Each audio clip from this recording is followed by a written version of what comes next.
Les publicités et les annonces pour les régimes amaigrissants commencent à pointer le bout de leur nez parce que c'est la saison. Pour des préoccupations esthétiques, comme être beau sur la plage cet été, même si on doit y rester debout. C'est que beaucoup de ces communicants sur ces régimes amaigrissants sont des nutritionnistes autoproclamés et qu'ils sont nutritionnistes comme moi je suis évêque. Peut-être je suis évêque. Les recommandations qu'ils ont pu édicter se sont souvent avérées être fort dangereuses pour la santé. En effet, les manipulations de l'alimentation qui sont proposées, outre la réduction des apports énergétiques, sont déséquilibrées dans les apports en nutriments comme les protéines, les lipides, les glucides ou les micronutriments. C'est dire qu'il vaut incontestablement mieux avoir affaire à un professionnel comme une diététicienne ou un médecin pour adhérer à ces régimes. Quel est le principe d'un régime amaigrissant? Eh bien, c'est de réduire les apports en calories, au mieux en augmentant les dépenses en calories par de l'exercice physique. C'est ce qui est le plus recommandé. Si l'on dépense plus que ce que l'on ingère, eh bien forcément, on maigrit. Pour autant, nous ne sommes pas tous égaux devant cette prise ou cette perte de poids. Un de mes amis me disait en effet, moi, même un verre d'eau, ça me profite. Et il avait raison. Parce que nous n'avons pas tous le même profil génétique. Je m'explique. Lorsque nous étions dans la savane, où nous ne mangions pas tous les jours, ceux qui étaient capables de stocker survivaient mieux que les autres. Mais aujourd'hui, où l'offre alimentaire en Occident n'a jamais été aussi abondante, eh bien, ceux qui survivaient jadis, aujourd'hui, ce sont ceux-là qui sont obèses avec du diabète. À l'inverse, les autres, eh bien, survivent mieux aujourd'hui. Alors que faire? Eh bien déjà, il vaut mieux éviter les régimes qui sont basés sur l'exclusion. Et ils sont nombreux.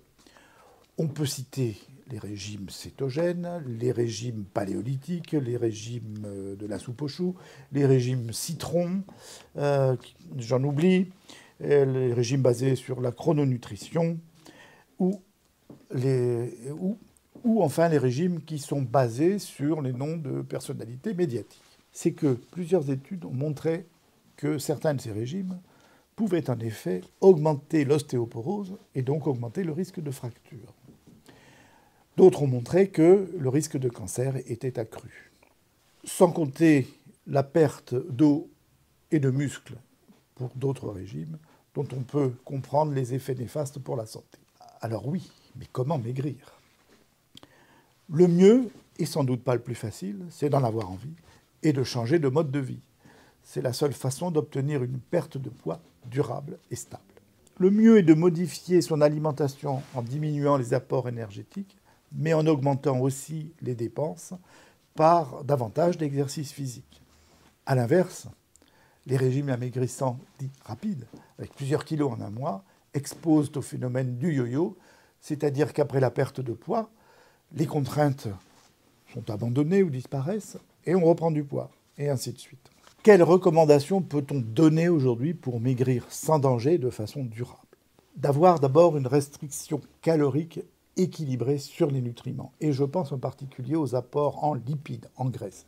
Il ne faut pas réduire les apports en graisse, réduire la ration calorique, mais maintenir les apports en lipides à 35% des apports énergétiques totaux.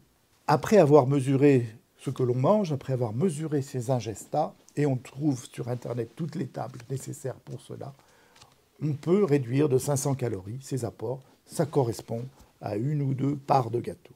On peut aussi réduire de 10% les apports qui sont recommandés. Globalement, c'est 2000 kilocalories pour les femmes et 2500 kilocalories pour les hommes. Ceci conduira, en moyenne, à une perte de 1 kg par mois. Augmenter, si on le peut, l'exercice physique, 10 000 pas par jour, qui sont un minimum. Un exercice de marche rapide, une demi-heure 2 fois par semaine, au moins, et plus évidemment si on le peut. Privilégier les fruits et légumes et suivre les recommandations de 5 rations, c'est-à-dire l'équivalent d'une pomme. Éviter ou réduire les sodas sucrés. Éviter ou réduire les aliments ultra transformés de l'industrie agroalimentaire.